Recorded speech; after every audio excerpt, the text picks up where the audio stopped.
বারান্দায় আমি দাঁড়িয়েছিলাম, ছুঁড়ে ম্যাজিক চোখ তাকিয়ে যে চলে গেলে শীতে আরাম দেয় সেই রকমই চাদর মেলে ফেলেছি খেলার ছলে তোমার কোলে।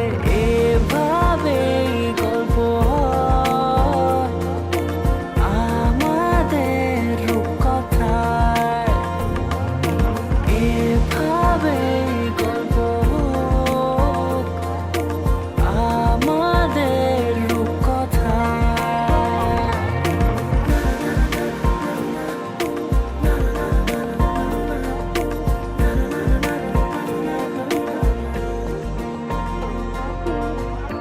পাউন্ডুলে দিন আর দুষ্টুমিরা নিয়ে পৌঁছে দিক আমায় তোমার পুকুর পাড়ে। কাটবো সাঁতার, দেখবো শ্যাওলা গাছে, রাজি হও যদি খেলার ছলে তোমার জলে। এভাবেই গল্প